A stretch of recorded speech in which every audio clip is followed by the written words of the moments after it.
नमस्कार, मैं हूं अंकुर और आप देख रहे हैं सत्यहिंदी.com। जैसा कि आपको पता है कि सत्य हिंदी का ऐप भी आ चुका है, तो उसको डाउनलोड करने के लिए आप इस वीडियो के डिस्क्रिप्शन में जाइए। वहां पे आपको एक लिंक मिलेगा, जहां पर आप अगर क्लिक करेंगे तो आप वो ऐप डाउनलोड कर सकते हैं। अब एक नजर डाल लेते हैं अब तक की खबरों पर। सरकार ने किसान संगठनों को एक बार फिर वार्ता के लिए न्योता भेजा है। सरकार की ओर से भेजी 3 पन्नों की चिट्ठी में कृषि मंत्रालय के संयुक्त सचिव विवेक अग्रवाल ने कहा कि सरकार हमेशा खुले दिमाग और ईमानदार इरादे से मसलों पर चर्चा करती रही है। विवेक अग्रवाल ने किसानों से आगे की बातचीत के लिए उनकी सुविधा से एक तारीख और वक्त चुनने की गुजारिश की। साथ ही उन्होंने उन मसलों की जानकारी मांगी जिन पर चर्चा की जानी है। हालांकि नई चिट्ठी में लिखा है कि कृषि सुधार से जुड़े तीनों कानूनों का न्यूनतम समर्थन मूल्य यानी एमएसपी से कोई संबंध नहीं है और ये एमएसपी पर किसी तरह से असर नहीं डालेंगे, इसलिए इस मोर्चे पर कोई नई मांग रखना उचित नहीं होगा। किसान संगठनों की ओर से पिछले प्रस्ताव को ठुकराए जाने के बाद सरकार ने इस बार कहा है कि सरकार उन मसलों पर भी बातचीत के लिए तैयार है जिनकी पहचान 3 दिसंबर की बैठक में नहीं की गई थी।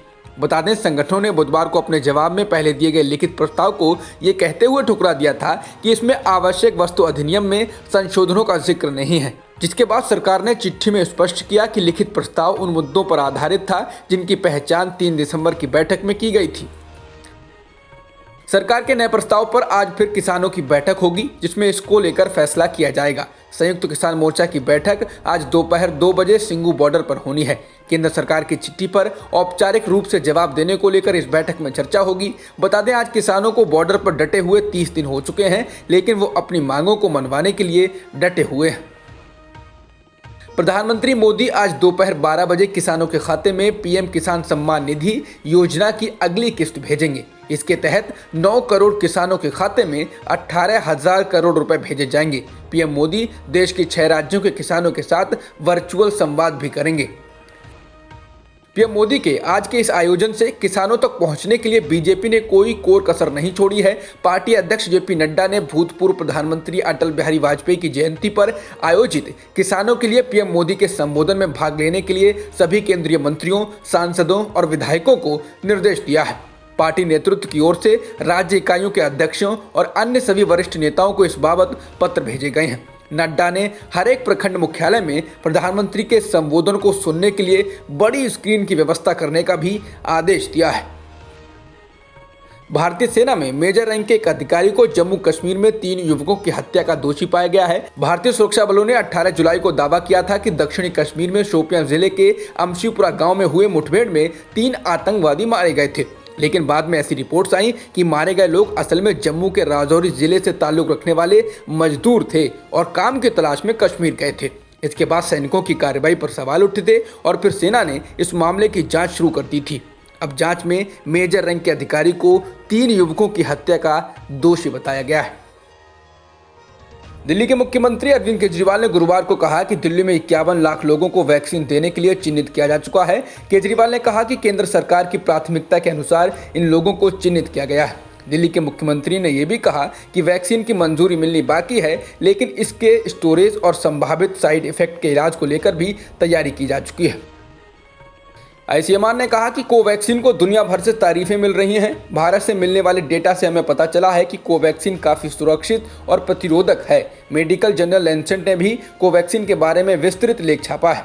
इसके साथ ही भारत में इसके तीसरे क्लिनिकल ट्रायल की राह साफ हो गई है। इतना ही नहीं, देश में 22 जगहों पर कोवैक्सीन का तीसरे चरण का क्लिनिकल ट्रायल शुरू भी हो चुका है। भारत में एक दिन में 23,000 से अधिक कोरोना संक्रमण के मामले दर्ज किए गए हैं और 336 लोगों की जान भी गई है, जिसके साथ ही देश भर में कोरोना संक्रमितों का आंकड़ा 1,01,46,000 के पार हो गया है और मृतकों की संख्या भी 1,47,000 से ज़्यादा हो चुकी है। फिलहाल एक्टिव मामले 2,81,000 से अधिक हैं। मुंबई आतंकी हमलों के मास्टरमाइंड और प्रतिबंधित आतंकी संगठन जमात-उद-दावा के प्रमुख हाफिज सईद को पाकिस्तान की एक अदालत ने 15.5 साल जेल की सजा और 2 लाख रुपए का जुर्माना भी लगाया है। पाकिस्तान की अदालत ने यह सजा आतंकी फंडिंग से जुड़े एक मामले में सुनाई है। बता दें, 70 वर्षीय हाफिज सईद को आतंकी फंडिंग के 4 मामलों में पहले 21 साल की जेल की सजा सुनाई जा चुकी है। यानी हाफिज सईद को अब कुल मिलाकर लाहौर की कोट लखपत जेल में 36 साल बिताने होंगे। हालांकि खबरें हैं कि जेल में हाफिज सईद को वीआईपी प्रोटोकॉल की सुविधा मिलेगी। महीनों के गतिरोध के बाद आखिरकार ब्रिटेन और यूरोपीय संघ यानी ईयू ने एक पोस्ट ब्रेक्जिट डील कर ली है। डील के बाद ब्रिटेन के पीएम बोरिस जॉनसन ने कहा, हमने अपना कानून और अपनी किस्मत की डोर वापस अपने हाथों में ले ली है। इस पोस्ट ब्रेक्जिट समझौते के बारे में अभी विस्तृत जानकारी नहीं आई है, लेकिन प्रधानमंत्री ने दावा किया है कि ये पूरे यूरोप के लिए अच्छी डील है। इसी के साथ अब ब्रिटेन गुरुवार यानी 31 दिसंबर को यूरोपीय संघ के व्यापार नियमों के दायरे से बाहर हो जाएगा। इससे ठीक एक साल पहले यानी 31 दिसंबर 2019 को ब्रिटेन 27 सदस्य देशों वाले यूरोपीय संघ से आधिकारिक तौर पर अलग हुआ था। यूरोपीय संघ ने कहा कि वो जलवायु परिवर्तन, ऊर्जा और ट्रांसपोर्ट जैसे क्षेत्रों में ब्रिटेन को पहले की तरह अपना सहयोग देता रहेगा। ब्रिटेन की तरफ से डील के प्रमुख मध्यस्थ लॉर्ड फ्रॉस्ट ने कहा कि इस व्यापार समझौते की पूरी जानकारी जल्द ही प्रकाशित की जाएगी। हालांकि इस डील को अमल में लाए जाने के लिए इसका ब्रिटेन और यूरोपीय संघ दोनों की संसद में पारित होना जरूरी है।